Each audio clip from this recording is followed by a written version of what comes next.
Thank you for joining me. I'm going to be reading the Earth Class Notes, written by the 12th Apostle, entitled The Science of Observation.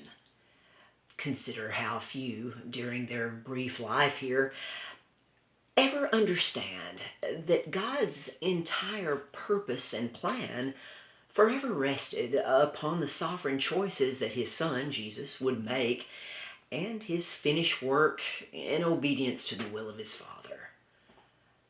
Jesus entered into the great unknown of laying down His life, His sinless life, before all in heaven and on earth, the only one worthy before God.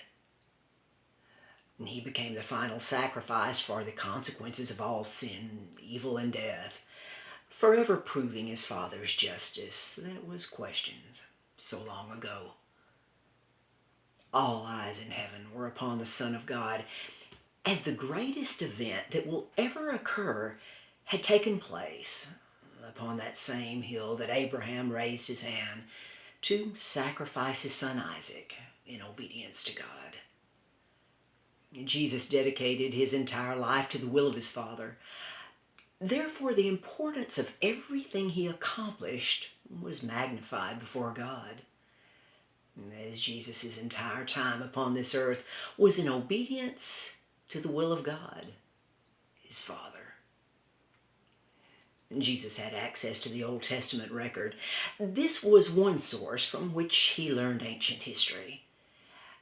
Through the science of observation, Jesus understood the truth of all things leading up to where Jesus was at the time.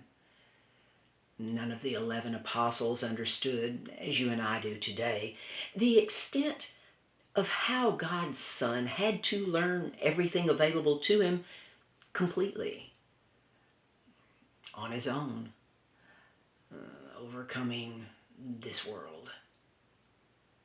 Jesus prophesied of a time in the future, a time that we're now in.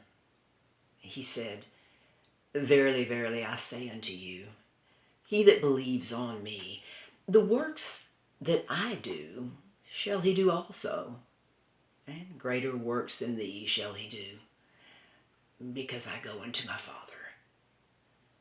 The ultimate truth has been presented by the 12th Apostle, making the truth of God's unconditional love, His purpose and His plan available to all, that we too, through the science of observation, may understand the ultimate truth.